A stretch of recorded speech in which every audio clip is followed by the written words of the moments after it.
आजीच्या हातची जादू।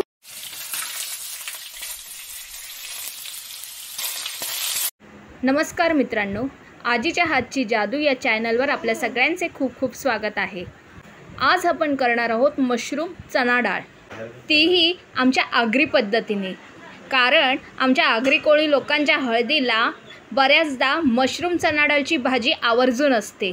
अगदी सिंपल रेसिपी आहे, पण लागते लाजवाब। मग चला आता आपण साहित्य पाहूया। मशरूम चना डाळ करण्यासाठी आपण मशरूम घेतलेले आहेत इथे। त्यानंतर आपण इथे 2 कांदे घेतलेले आहेत, इथे 1 टोमॅटो घेतलेले आहेत, तेजपत्ता घेतलेला आहे, मीठ घेतलेलं आहे, आलं लसूण पेस्ट घेतलेलं आहे, सुकं खोबरं घेतलेलं आहे, चण्याची डाळ घेतलेली आहे। आम्ही 1 छोटी वाटी चण्याची डाळ भिजत घातलेली होती। तुमची जशी भाजीची क्वांटिटी असेल त्याप्रमाणे तुम्ही घ्या। त्यानंतर आपण तेल घेतलेलं आहे। त्यानंतर आपण घेतलेले आहेत मसाले। मसाल्यांमध्ये आपण घालणार आहोत हळद, मसाला, गरम मसाला आणि थोडासा लाल काश्मीरी पावडर आणि आपला आगरी मसाला। तर चला आता आपण कृतीला लागूया। आता आपण कढई ठेवलेली आहे, कढई आपली गरम होते। तर आपण घालूया आता त्यात तेल, 2 पळ्या तेल घालूया। तेल आपलं गरम होऊ दे। आता आपण तेजपत्ता घालूया त्यात। तेल छान गरम झालेलं आहे। आता आपण त्यात घालूया 2 कांदे बारीक चिरलेले।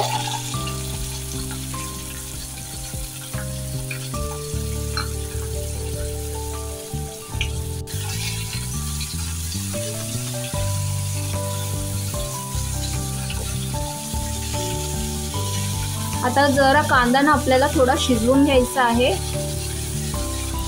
आपण झाकण देऊया आणि 5 मिनिटं कांदा शिजवून घेऊया। आपण आता झाकण काढून बघूया। कांदा अजून आपल्याला थोडा शिजवायचा आहे। तर आपण काय करूया, त्यामध्ये घालूया आलं लसूणची पेस्ट,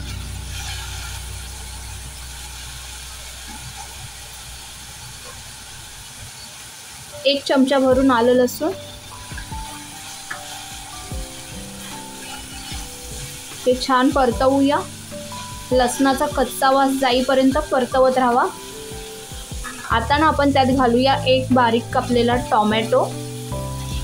आणि आता काय करायचं आहे, पुन्हा आपल्याला कांदा टोमॅटो थोडा शिजवून घ्यायचा आहे। तर पुन्हा आपण झाकण ठेवूया आणि 5 मिनिटं शिजवून घेऊया।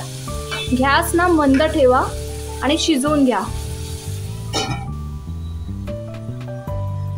पाहू शकता आपला कांदा आणि टोमॅटो छान शिजलेला आहे।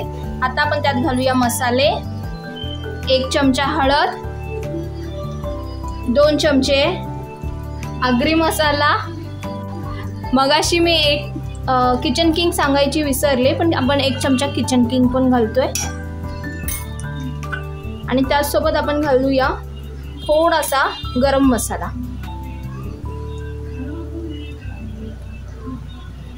आता हे छान परतवूया।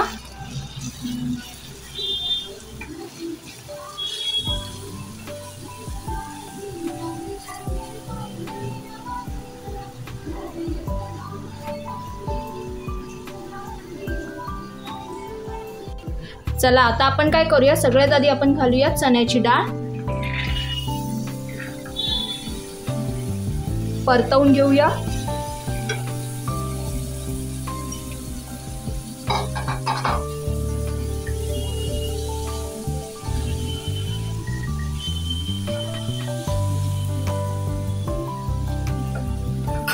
आणि आता काय करूया, आपण त्यामध्ये थोडं पाणी घालूया।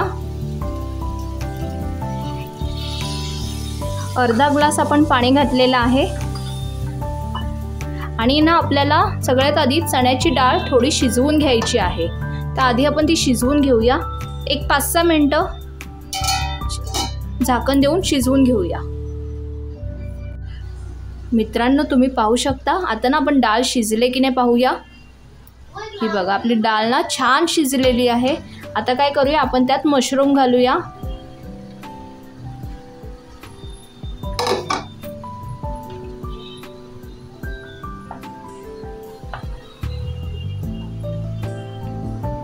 छान एकजीव करूया। आपण ना थोडं पाणी आणखीन ॲड करूया. अजून थोडं अर्धा ग्लास आपण पाणी ॲड केलेलं आहे. आता ना आपल्याला थोडे मशरूम शिजवून घ्यायचे आहेत.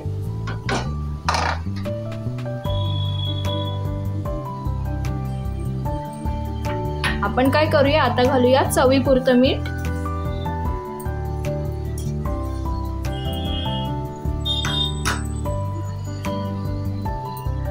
हे परतवून घेऊया आणि आता झाकण देऊन ठेवूया. आपण एक 10 मिनिटं आपण शिजवून घेऊया. 10 मिनिटानंतर मी तुम्हाला पुन्हा दाखवते. चला आता आपण काय करूया, आपले मशरूम शिजलेत. आता आपण त्याच्यात घालूया सुकं खोबरं बारीक केलेलं. 1 चमचा भरून सुकं खोबरं घेतलेलं आहे. तुम्हाला जर नको असेल तर तुम्ही स्किप केलं तरी सुद्धा चालेल. आता आपलं ना मीठ वगैरे सगळं घालून झालेलं आहे. ऑलमोस्ट आपली भाजी झालेली आहे. पण आपल्याला आणखीन थोडं पाणी आटवायचं आहे, तर त्यामुळे पुन्हा आपण झाकण देऊया आणि थोडं पाणी आटवून घेऊया. आपण ना आता झाकण काढून बघूया. तुम्ही पाहू शकता आपली भाजी ना रेडी झालेली आहे आणि आपण गॅस पण बंद केलेली आहे. आता तुम्हाला मी गरमागरम सर्व करून दाखवते. गरमागरम मशरूम आणि डाळ तयार झालेली आहे. एकदम भारी होते ही रेसिपी. नक्की घरी ट्राय करून बघा. तसंच आमच्या आगरी कोळी लोकांच्या हळदीला ही भाजी आवर्जून केली जाते. तर नक्की घरी ट्राय करा आणि रेसिपी आवडली असेल तर लाईक, शेअर, सबस्क्राईब करा. बेल आयकॉनवर क्लिक करा आणि आपण पुन्हा भेटूया एक नवीन रेसिपी घेऊन आजीच्या हातची जादूमध्ये. बाय.